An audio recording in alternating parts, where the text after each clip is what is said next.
Hi tele Baba welcomes you to the 6th episode. छठी series, छठा जो वीडियो है उसमें आपका स्वागत है। अब अज्ञानी ने बाबा को बोला कि बाबा मुझे दुकान को आगे बढ़ाना है, इसलिए मैं एडवर्टाइजमेंट करने वाला हूँ। इसलिए उसने एडवर्टाइजमेंट की और एक बोर्ड बनाया और वो बोर्ड का खर्चा उसका 500 रुपीज हुआ। तो जो हमने जर्नल एंट्रीज की थी उसमें एक जर्नल एंट्री और ऐड हो गई। क्या ऐड हो गई?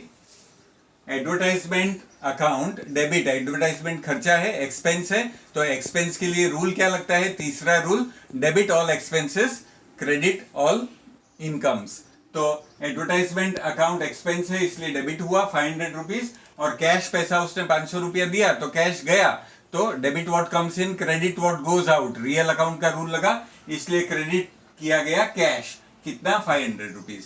तो ये नई जर्नल एंट्री बनी क्योंकि अज्ञानी ने बोला कि मैंने एडवर्टाइजमेंट 500 रुपीज का किया है। अब ये जर्नल एंट्री कहां जाएगी? प्रॉफिट एंड लॉस में जाएगी कि बैलेंस शीट में जाएगी?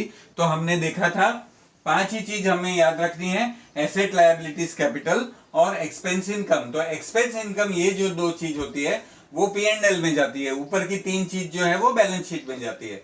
तो एक्सपेंस और इनकम है इसलिए P&L में जाएगा, और एक्सपेंस को हम डेबिट करते हैं तो इंक्रीज होता है। तो क्या क्या इंक्रीज होता है, क्या क्या डिक्रीज होता है, ये चार्ट अगर आप ध्यान से याद रख लो तो इवन आपको 3 गोल्डन रूल्स याद रखने की जरूरत नहीं। एक्सपेंस को आपको बढ़ाना है तो उसको डेबिट किया जाए, बराबर है। प्लस मींस इंक्रीज और माइनस मींस डिक्रीज।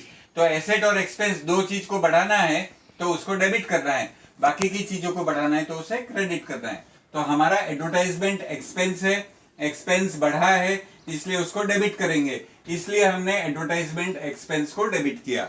अब ये एडवर्टाइजमेंट एक्सपेंस जो डेबिट हुआ है उसका 500 रुपीज जो बैलेंस है वो कहां जाएगा? वो ट्रायल बैलेंस के अंदर से होता हुआ प्रॉफिट एंड लॉस में जाएगा। तो प्रॉफिट एंड लॉस में इस साइड जो एक्सपेंस लिखते हैं, ये नीचे के एक्सपेंस को इनडायरेक्ट एक्सपेंसेस बोलते हैं। ऊपर का जो है परचेज सेल्स, अपना नॉर्मल बिजनेस, उसको ट्रेडिंग अकाउंट बोलते हैं, फर्स्ट पार्ट। तो उसका मेन धंधा तो वीट बेचना और वीट खरीदना है, उससे जो प्रॉफिट हुआ वो ट्रेडिंग अकाउंट। लेकिन नीचे का जो पार्ट है वो पार्ट भी करना पड़ता है एक्सपेंसेस, जैसे एडवर्टाइजमेंट करनी पड़ती है, और भी बहुत सारे खर्चे हैं, जैसे रेंट चुकाना पड़ता है, धंधे के लिए जगह जो रखेगा उसका रेंट तो चुकाना पड़ेगा। तो वो सब इनडायरेक्ट एक्सपेंसेस हैं। तो वो सब एक्सपेंसेस को माइनस करेंगे तो हमें नेट प्रॉफिट मिलेगा।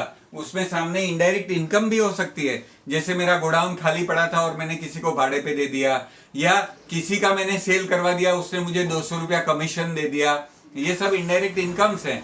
तो इनडायरेक्ट एक्सपेंसेस और इनडायरेक्ट इनकम्स को भी प्लस माइनस करने के बाद जो पैसा हाथ में बचता है उसको नेट प्रॉफिट बोलते हैं।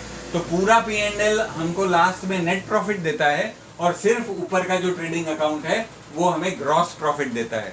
तो ग्रॉस प्रॉफिट पहले कैलकुलेट कर रहे हैं, उसी ग्रॉस प्रॉफिट को कैरीड फॉरवर्ड कर रहे हैं, और ये जो कैरीड डाउन हुआ नीचे के पार्ट में प्रॉफिट एंड लॉस में, उसमें से हमको इनडायरेक्ट एक्सपेंसेस माइनस करने हैं, तो हाथ में अपने आता है नेट प्रॉफिट। तो इस तरह से आज हम प्रॉफिट एंड लॉस अकाउंट को थोड़ा डिटेल में सीखे। अज्ञानी ने बोला वाह बाबा समझ में आ गया। P&L अकाउंट, ऊपर का part trading account, normal sales purchase, नीचे का part indirect expenses, indirect incomes, वो प्लस माइनस करो तो हाथ में जो बच गया वो नेट प्रॉफिट। पूरा समझ में आ गया। फिर भी अज्ञानी ने बोला एक बार बाबा रिवाइज करवा दो अभी तक का सब। तो रिवाइज करने में बाबा ने बोला ये अकाउंटिंग की साइकिल है बेटा, पहले लेन देन समझो, ट्रांजैक्शन को समझो। ये लेन देन मतलब एक इवेंट है जहां पे एक्सचेंज ऑफ वैल्यू होता है, पैसा दो माल लो, कुछ ना कुछ वैल्यू का एक्सचेंज होता है। उसके अंदर कौन कौन से अकाउंट आते हैं वो देख लो, लेजर के कौन से अकाउंट, जैसे यहाँ एडवर्टाइजमेंट अकाउंट और कैश अकाउंट इफेक्ट हुआ तो कौन कौन से अकाउंट आते हैं, उसमें 3 गोल्डन रूल अप्लाई करो, और ये टेबल ध्यान से देख लो तो क्या डेबिट होगा क्या क्रेडिट होगा वो समझ में आ जाएगा। उसकी जर्नल एंट्री लिखो, इस तरह से जर्नल एंट्री लिखो। ये जर्नल एंट्री को सबको पोस्टिंग करो लेजर में, और लेजर अकाउंट्स में पोस्टिंग करने के बाद सब अकाउंट के बैलेंसेस को ट्रायल बैलेंस में लिखो, और ट्रायल बैलेंस में से ले जाओ P&L में और बैलेंस शीट में। ऊपर के 3 जो है वो बैलेंस शीट में जाएंगे, नीचे के 2 टाइप के अकाउंट P&L में जाएंगे। और P&L के 2 पार्ट, ऊपर का पार्ट ट्रेडिंग अकाउंट जो ग्रॉस प्रॉफिट देता है, और नीचे का पार्ट जो है वो नेट प्रॉफिट देता है जब हम इनडायरेक्ट एक्सपेंसेस वगैरह माइनस करते हैं। तो बाबा ने बोला अज्ञानी देख, कोई भी चीज सीखता है तो उसके 4 स्टेप्स होते हैं। Any learning has 4 steps. कौन से 4 स्टेप्स? अनकॉन्शियस इनकॉम्पिटेंस, मतलब I don't know that I don't know. जब 2 साल का बच्चा है, उसको मालूम ही नहीं है साइकिल क्या होती है, साइकिल चलाने में मजा आता है, तो उसको नहीं आती है साइकिल और उसे पता भी नहीं है कि साइकिल क्या होती है। Unconscious incompetence. उसके बाद वो 5 साल का होता है और देखता है दूसरे लोग चला रहे हैं लेकिन मेरे से नहीं चल रही है, मतलब इनकॉम्पिटेंस है, अभी भी नहीं आता है, लेकिन कॉन्शियस हो गया कि ये चीज मुझे नहीं आती है। उसके बाद हाथ पकड़ पकड़ के कॉन्शियसली चलाना सीखता है, तो कॉन्शियस कॉम्पिटेंस। और लास्ट में हाथ छोड़ के चलाता है, अनकॉन्शियस कॉम्पिटेंस। तो बाबा ने बोला, अज्ञानी बेटा, टैली में भी तू पहले अनकॉन्शियस इनकॉम्पिटेंस था, तुझे टैली क्या है वो भी नहीं मालूम था। अब तुझे मालूम पड़ गया कि टैली में ये सब कुछ होता है, लेकिन मुझे अच्छे से नहीं आता है, तो तू सेकेंड स्टेज पे है, कॉन्शियस इनकॉम्पिटेंस।